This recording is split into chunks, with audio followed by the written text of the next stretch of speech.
மகள் எங்கே? அந்த தீயவர்கள் அவளை தூக்கி சென்று விட்டார்களா? ஒருவேளை பிரபு ராமர் இங்க இருந்திருந்தா அவர் என்ன செய்திருப்பார்? ஓ, இந்த கேள்விக்கான பதில் மிகவும் எளிது. மகளை காப்பாற்ற செல்லலாம்.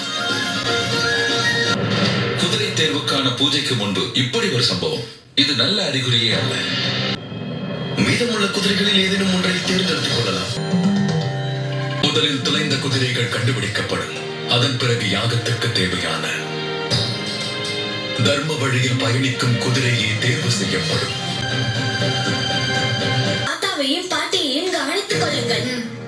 நானும் அண்ணனும் அந்த குறைவர்களிடமிருந்து இவர்கள் மகளை காப்பாற்றி அழைத்து வருகின்றோம். என்ன செய்கிறாய் குசன்? சீக்கிரம் வா. அட அண்ணா, அந்த தீயவர்களை தேட முயற்சிக்கிறேன். யானையா? தயாரா? தயார். என் பிள்ளைகள் மீது வட்டமிடும் இடர்களை என்னால் உணர முடிகின்றது. நான் வெகு சீக்கிரம் முனிவருடைய செய்தியை உங்களிடம் வந்து கூறுகிறேன்.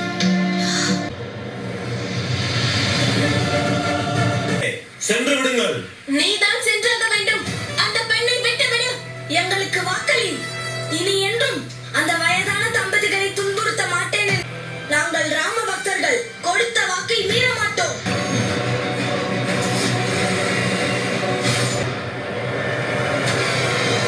கயிறை இழுக்க வேண்டும். இதோ இப்படி. ஒருவேளை இந்த வேள்வி சரியான நேரத்தில் துவங்கவில்லை என்றால் இந்த வேள்வி மற்றும் அதில் உறுதி எடுத்துக் கொள்ளும் மன்னருக்கு எந்த மதிப்பும் இருக்காது.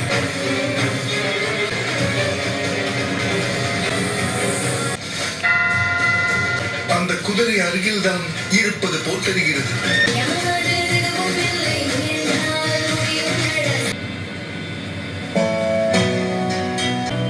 எழுந்திரு, கண்ணை திற.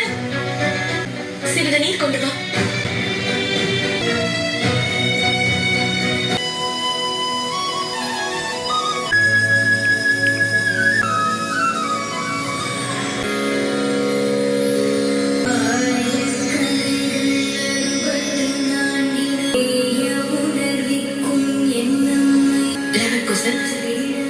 நீங்கள் இருவரும் தைரியத்தின் எல்லையை கடந்து விட்டீர்கள். கேளுங்கள், உங்களுக்கு என்ன வர வேண்டும்? ராமனை சந்திக்க வேண்டும் என்ற எங்கள் எண்ணம் நிறைவேறப் போகிறது.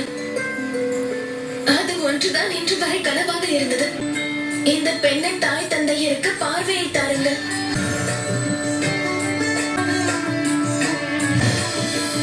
இறைவன் திருமாலின் சால கிராமங்கள் இதை அந்த தம்பதியிடம் அழைத்து விடுங்கள். அவர்களுக்கு பார்வை கிடைத்துவிடும். நாங்கள் அயோத்திக்கு சென்ற பிரபு ராமரின் கதையை பாடத்தான் வந்தோம்.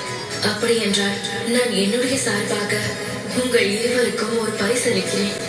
அதை ஆசீர்வாதமாக கருதி உங்களிடம் வைத்துக் கொள்ளுங்கள்.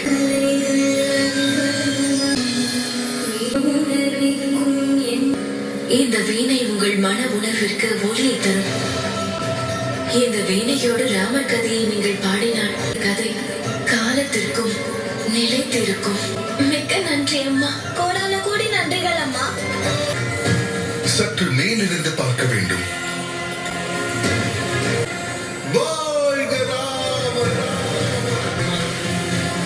சரஸ்வதி கூறினார்கள், இது நம்முடைய மனதின் உணர்வுகளுக்கு ஒளி தரும். அதனால் இதை நம் ராம பக்தியின் இசையோடு ஒலிக்க செய்யலாம்.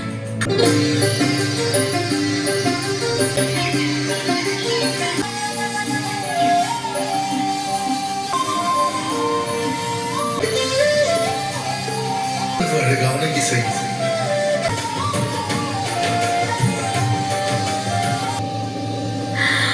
குருவே, லவனும் குசனும் நலம் தானே? மகன்கள் கருவியானால் அதை விட மகிழ்ச்சியானது வேற என்ன இருக்க முடியும்? ஒருவேளை இது அஸ்வினி குமாரர்களில் ஒருவராக இருந்தால் எப்படியும் ஒவ்வொரு அடியிலும் நமக்குத்தான் பரீட்சை நடக்கின்றது.